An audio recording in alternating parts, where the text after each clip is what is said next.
What's up, YouTube family? Yes, you're just seeing the plane ride back home from our recent trip overseas. We are long into returning, about a month. Yes, we came back on the 31st of December. But watching the news and seeing the recent plane crashes, the bizarre happening of these plane crashes, I am just so grateful and reflecting that easily this could have been us. So I just want to give God thanks for bringing us home safely and that we have stories to tell of our trip and no one is telling stories about us of this trip. So I am grateful for that. This trip also taught us many other lessons. But as I sit here, I am reminded of the sacrifices we had to make to get to the trip. Financially, honestly, it was a stretch, but it was worth every penny. First of all, we got to celebrate my sister's graduation. Then, the experience of a new country with family was worth the trip. And I am so grateful that we shared it together. Financially, the trip has taught me the importance of planning ahead. Making sacrifices and saving for this trip wasn't easy, but it did pay off in the end. It showed me that with careful planning and discipline, we can achieve our goals. As the saying goes, plan your work and work your plan. If we could survive the hard financial sacrifices to make this trip, we sure can make the same sacrifices for future goals. So we plan on keep pushing forward and trusting that God will guide us through it.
Heading home, what really struck me on the trip was the experience in the sky. Seeing the clouds and the sun and the vastness of the ocean from the sky, it was breathtaking. It made me realize how awesome our God is.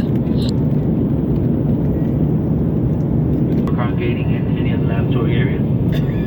Once you reach the safe cruising altitude, we'll start an occupancy beverage service for a full listing of those beverages and alcohol for sale. There is a menu in your seat back pocket. Thank you and enjoy your flight.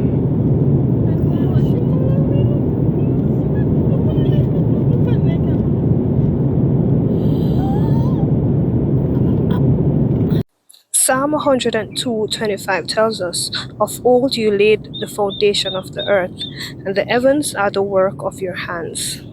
So talk truth now, man.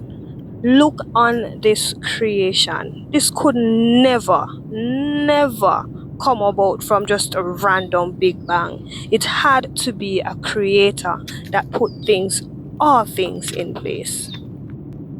Seeing the beauty of creation from up high made these words come even more alive. It's a reminder that God is the creator of the universe and his power and majesty were on full display.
again ask that you please remain seated with your seatbelts fastened, your seatbacks and chain tables in their full upright lock positions. Make sure all carrying items are completely stowed underneath the seat in front of you and overhead bin. Once we reach the gate, the captain asks on off the fasten seatbelt sign. We do ask that you use caution when opening overhead bins, as items tend to shift during flight. You may not use the cellular function of your small portable device if it's within reach. This is the termination of this flight number, folks. We do ask that you just take a few moments to check that seating area, check those seat back pockets for any items you do not wish